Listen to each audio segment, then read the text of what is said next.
Guys, inflation just hit 7.9% and the prices of literally everything across the board just keep rising. Listen, I feel your pain and this video is for you.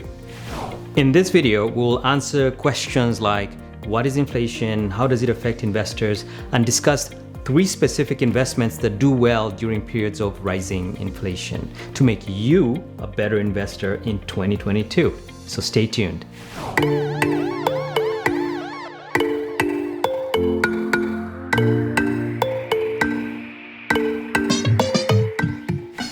Hey, welcome back. It's Phil from Build My ROI, where we empower you with the mindset and financial skills that you need to build and grow your wealth. My goal for this channel is first to share what I've learned working professionally in finance as an investor over 15 years, and secondly, break down financial and investing concepts into simple language while giving it to you straight without the hype. Please note that the content I share here is educational information and should not be construed as financial advice. So please consult your investment advisor because everyone's situation and risk tolerance is unique. Finally, if you're new here, make sure you click that subscribe button below and like and share this video if you find value in our content. With that out of the way, let's get it. We've all seen the inflation headlines and it's all around us. Prices of everything from gas to groceries to rent have risen to new levels in 2022. On March 10th, the US Bureau of Labor Statistics reported that inflation is now at a whopping 7.9%. Let that sink in for a minute. That's the highest inflation has ever been in the US in over 40 years, ladies and gentlemen. So what's going on here? As an investor, the low 2% inflation economy we got accustomed to in previous years is behind us, at least until the Fed can bring it back down under control, and that's a big if. And this new environment does affect the type of investments you should be making, as well as how you should be positioning your portfolio in 2022 and beyond. Let me explain. First, what is inflation and how does it affect investors? Let me hit you with some Econ 101 cliff notes. The output of an economy is called its GDP, or gross domestic product. As an economy grows, this expansion is captured by an increase in the GDP. This growth increases prices of goods in the economy, or in other words, causes inflation. Now, a healthy functioning economy has a baseline low to moderate 1 to 2% inflation, and is, for example, why when we buy assets such as stocks or real estate, or even when we start a business, we anticipate growth in the underlying value of those assets. That growth we anticipate is over and above the baseline inflation in the economy. Markets where inflation far exceeds the economy's growth rate experience what's called hyperinflation. Examples of these include Zimbabwe and Venezuela, as you may have heard in the press. What does inflation mean for you and I? The simplest way to think about this is $1 today is worth more than $1 tomorrow. What that means is that $1 has less purchasing power in the future than it has in the present. This decline in purchasing power of $1 or any currency over time is what economists call inflation. Economists measure inflation by tracking changes in what is called the Consumer Price Index, or CPI, which is basically the price level of a fixed basket of goods and services. When the dollar loses value, prices in this basket rise, reflecting an increase of prices in the general economy and consequently the CPI. This is what we are seeing today, with high prices in pretty much everything. So in simple terms, prices go up, inflation goes up, dollar goes down, which means we buy less and we experience a higher cost of living, resulting in an economic slowdown. So how then does inflation affect investment returns? Whether you're talking about stocks or bonds, investment returns are generally impacted negatively by inflation. A simple way to think about this is the following mathematical formula, that real returns are equal to nominal returns minus inflation. You will often hear economists talk about inflation as an invisible tax. What they're referring to is this impact it has on nominal returns. In the case of stocks, inflation will impact these differently depending on the sector, because the Fed's response is to raise rates in order to counter inflation. In the case of high growth stocks, the valuations of these companies and hence their stock prices typically underperform in times of high inflation because the projected future growth of these companies basically declines.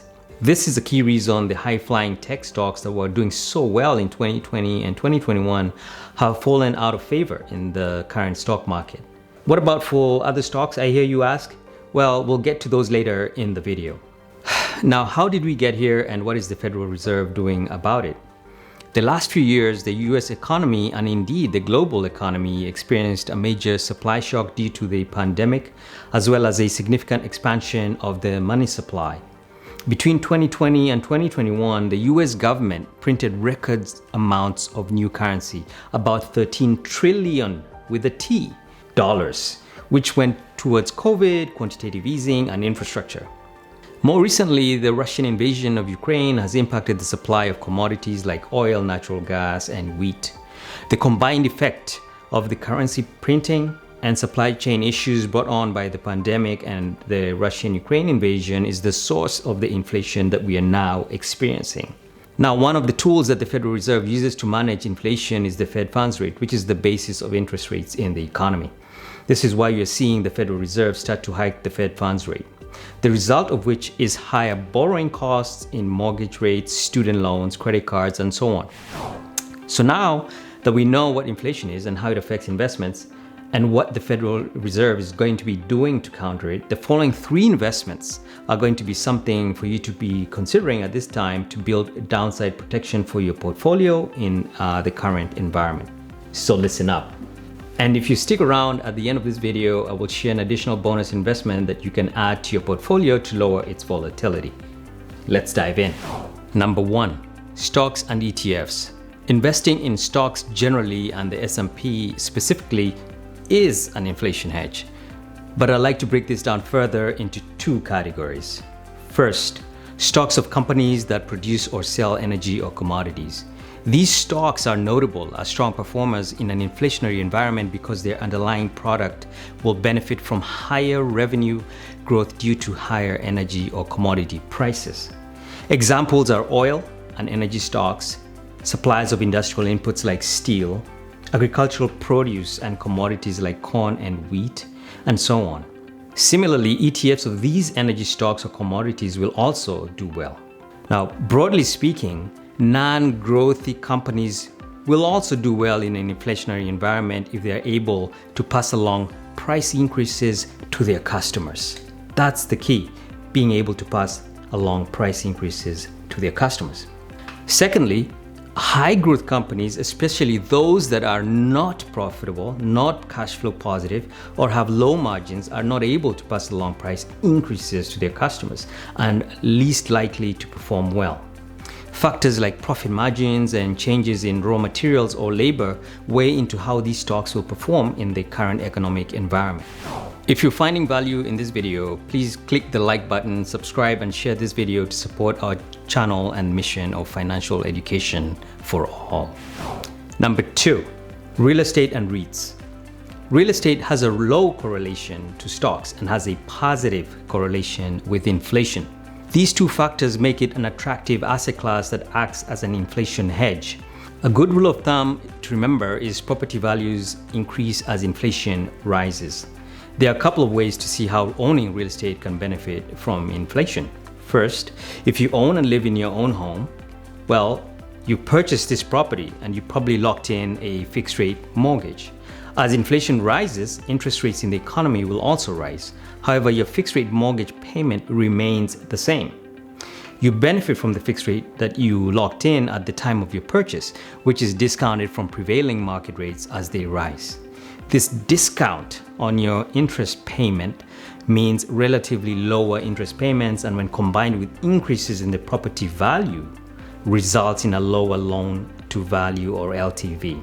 Secondly, as a property investor, say in a multifamily property where you have tenants, you can adjust the rents that you charge your tenants as prices in the economy rise or your property value increases.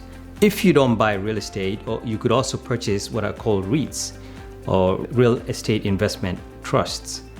Basically, REITs are pools of institutional funds invested in real estate that are traded on any stock exchange in the form of ETFs or mutual funds. Commonly, really, they're referred to as equity REITs. These pools of capital own and operate real estate that produces rental income in various real estate strategies. For example, multifamily, office buildings, shopping centers, and hospitality. REITs are required to distribute 90% of their income to shareholders in the form of dividends. So as a shareholder in REITs, you would be basically getting regular dividends. Now, in an inflationary environment, the rising costs of labor, raw materials, and capital that we discussed earlier causes landlords to raise rents. Commercial landlords also use escalators in their leases that are either tied to inflation or that require periodic rental increases. As an investor in a REIT, you benefit in multiple ways. First, you get higher yields due to higher rents. Secondly, diversification from a large pool of properties. And third, higher returns as the value of the underlying real estate assets or NAV increases. REITs are not without risks, however, and some may have high expense ratios, so do your homework before making such an investment. Number 3, TIPS. Treasury inflation protected securities, or TIPS in short, are US Treasury bonds that are indexed to inflation in order to protect investors from a decline in the purchasing power of the US dollar. The US Treasury sells TIPS and each year adjusts their principal value, also known as the par value in bond speak, and holders of TIPS get payouts essentially twice a year at a fixed rate. And when the par value is adjusted, these interest rate payments you receive are also adjusted, ensuring holders benefit when inflation rises. TIPS can be bought directly from the US Treasury or from your brokerage. There are also ETFs and mutual funds that invest in TIPS. One thing to keep in mind when buying TIPS though, and any bond, is their maturities. TIPS are issued with maturities of 5, 10, and 30 years. And at maturity, the holder will receive either their adjusted principal or the original principal, whichever is greater. So consider this as another option to invest in an inflationary environment. And now for the bonus tip, gold. It is very common to hear people talk about gold as an inflation hedge. However, when we look at the data of how the price of gold has changed with inflation over the last 50 years, the evidence is quite mixed.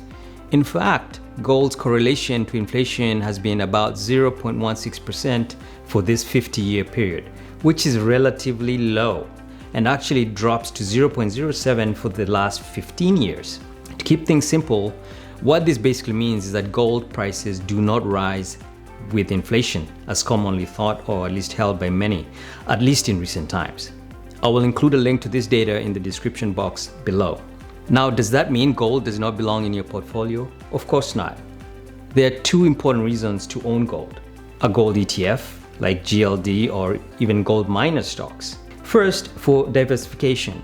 There is good evidence and data that backs up the argument that gold lowers the volatility of a stock portfolio and even improves what's called the Sharpe ratio, basically improving a portfolio's risk-adjusted returns.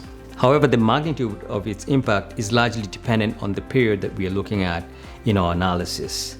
Gold, for a fact, is negatively correlated with stocks and therefore is a mainstay of portfolio construction. If you guys want to learn more about how to build portfolios or to construct a portfolio, please leave a comment below and I'll make a video about it. A second reason to own gold is as a store of value. So in essence, as a replacement for or a complement to the cash portion of a portfolio, which is especially valuable during times of uncertainty. Bottom line, gold belongs in a portfolio mostly for diversification purposes as well as potentially as an insurance policy. So the pro tip here is make sure you buy some gold. Well, that's a wrap. Please like, share, and subscribe if you enjoyed this content or learned something from it. I'm working on more videos, and so do leave a comment if there's any particular topic in investing or personal finance that you would like me to cover. Thanks for watching, and until next time, peace and love.